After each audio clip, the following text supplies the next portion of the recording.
keessi sabdumni isaa wal fakkaatu araara soorii sabiraan argadhe maqaan isaa barumaa badhaana ulfaatu anoo qulqulluu qulqulluu qulqulluu tokkoon argadhe keessi sabdumni isaa wal fakkaatu araara soorii sabiraan argadhe maqaan isaa barumaa badhaana ulfaatu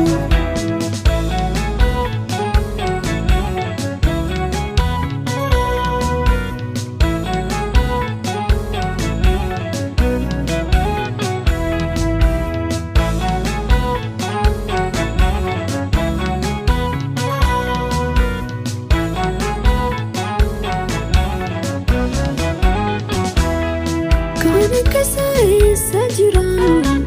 Kristoosinan bae wanava Anola kija dedi dira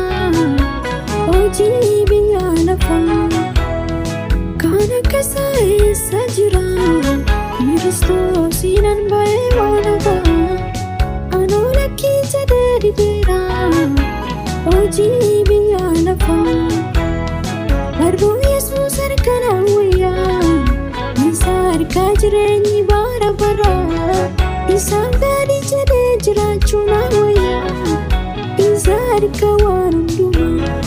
barbuu Yesuus harka na wayya Sarka jireenyi bara bara isaan gaarii jedhee jiraachuu na wayya Sarka waan hundumaa anoo qulqulluu qulqulluu qulqulluu tokkoon argadhe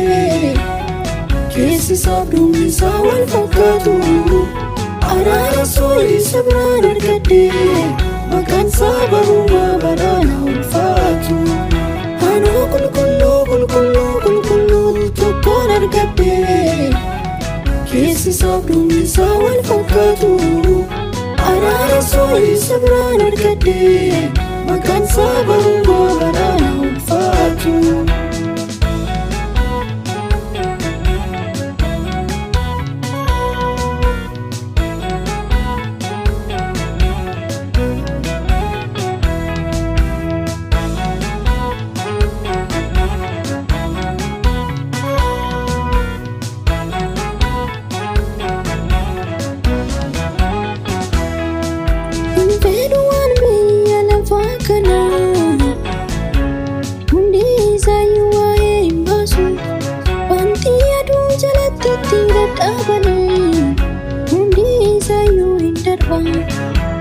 Uffadheen bira darbee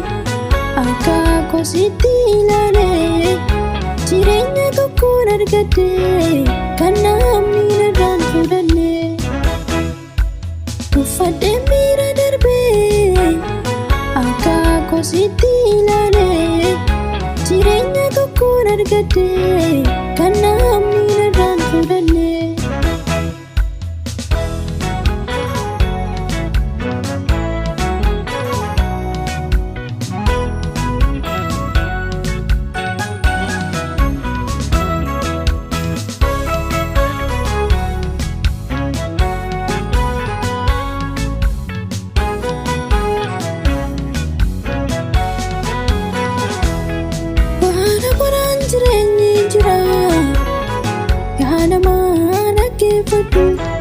Isa biyya lafaa dhiisii